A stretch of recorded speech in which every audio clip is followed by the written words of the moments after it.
আমাদের মধু যদি বিন্দু পরিমাণে ভেজাল হয় তাহলে কাল কিয়ামতের মাঠে অবশ্যই জবাবদিহি করব। কারণ আমরা কোনো প্রকারের হারাম পন্থা উপার্জনে বিশ্বাসী না। ইনশাআল্লাহ হায়াতের জিন্দেগি থাকা অবস্থায় এমন কোনো কর্মকাণ্ড হবে না যে এই মধুর জন্য আমাকে কাল কিয়ামতের মাঠে আবার কাঠগড়া দাঁড়িয়ে আল্লাহর কাছে জবাবদিহি করতে হবে, এমন কোনো কর্মকাণ্ড হবে না ইনশাআল্লাহ।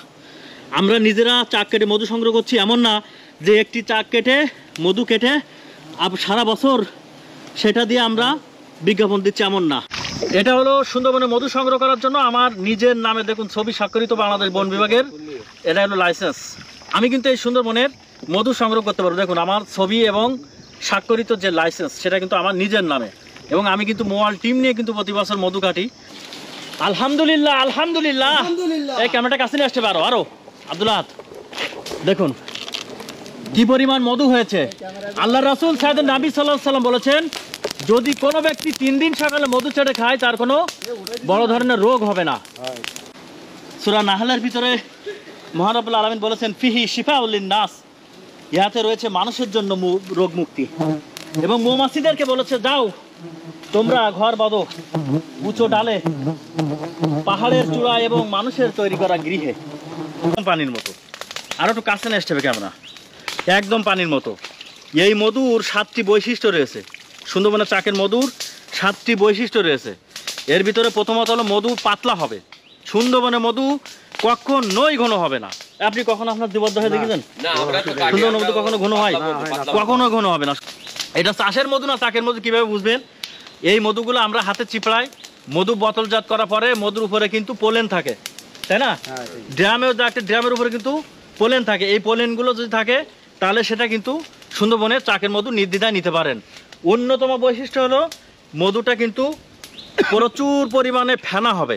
হ্যাঁ, সুন্দরবনের মধু 100% ফেনা হবে। যদি ফেনা না হয় তাহলে সেটা সুন্দরবনের মধু হতে পারে না, কোনো সময় না। মোয়ালদের কথা শোনেন, সুন্দরবনের মধু আপনারা চাচ্ছেন ভালো একটা মধু, এবং এই সুন্দরবনের মধু 100 বছরও জমবে না। হ্যাঁ, মধুর কালার কিন্তু হালকা লালচে, যত দিন যাবে তত লাল হবে। এই মধুর বৈশিষ্ট্য এরকম। এখন এ দেখেন একটা চাকসহ দেখাচ্ছি। এই মধু পানির মতো হওয়ার কারণে চাকসহ পাঠানো সম্ভব হয় না, কারণে আপনার ধরার আগে দেখেন মধু দেখেন পানির মতো অলরেডি পড়তে শুরু করেছে। হ্যাঁ দেখেন, এই হলো মধু। এই মধু পানির মতো, দেখেন একদম পানির মতো পাতলা। হ্যাঁ, আপনারা অনেকেই বলেন যে সুন্দরবনের মধু পাতলা কেন? যদি পাতলা না হয় তাহলে বুঝবেন এটা সুন্দরবনের মধু না। এটা 100% নিশ্চিত থাকবেন আপনারা। আপনার মধু আমার কাছ থেকে ক্রয় করতে হবে এমন না, আপনার যেখানে খুশি সেখান থেকে নেন। কিন্তু এই 7টি বৈশিষ্ট্য যতদিন পর্যন্ত না জানবেন, আপনি মধু খাচ্ছেন সুস্থ থাকার জন্য, আপনার পরিবারের বাচ্চাদের সুস্থ রাখার জন্য, কিন্তু আপনি কি করছেন? এই টাকা দিয়ে মধুর পরিবর্তে আপনি বিষ কিনে খাচ্ছেন। কিন্তু আপনাকে চিনতে হবে, সুন্দরবনের মধু চিনতে হবে ভাই। না চেনা পর্যন্ত আপনি কখনোই খাঁটি মধু খেতে পারবেন না। হালকা হালকা মধু, আর মধু খুব সুস্বাদু। সুন্দরবনের মধুর ঘ্রাণটা হলো আপনার টক মিষ্টি ঝাঁঝালো টাইপের, তাই তো? ঘ্রাণটা টক মিষ্টি ঝাঁঝালো টাইপের, আর খেতে সুন্দরবনের মধু কিছুটা টক টকও লাগে।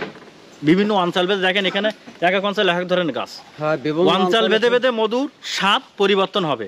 কিন্তু শোনেন, মধু পাতলা হবে, মধুতে ফেনা হবে, মধু বোতলজাত করার পরে মধুর উপরে পোলেন পড়ে থাকবে। এইগুলো চিনে আপনি সুন্দরবনের মধু ক্রয় করবেন, নিশ্চিন্তে আপনি খাঁটি মানের মধু পাবেন ইনশাল্লাহ। এবং আমাদেরকে আপনি ট্রাস্ট করতে পারেন, হায়াতের জিন্দেগি থাকা অবস্থায় কোনো প্রকার আমাদের মধু ভেজাল হবে না ইনশাল্লাহ। এবং আমরা এই ধরনের এমন কোনো কর্মকাণ্ড করতে চাই না বা করি না যে এই মধুর জন্য আমাকে আবার কাল কিয়ামতের কাঠগড়ায় একজন আসামি হিসাবে আপনার সামনে দাঁড়াতে হবে। এমন কোনো কর্মকাণ্ড অন্তত হায়াতের জিন্দেগি থাকা অবস্থায় আমার দ্বারা হবে না ইনশাল্লাহ। ভালো থাকবেন। আসসালামু আলাইকুম রহমতুল্লাহ।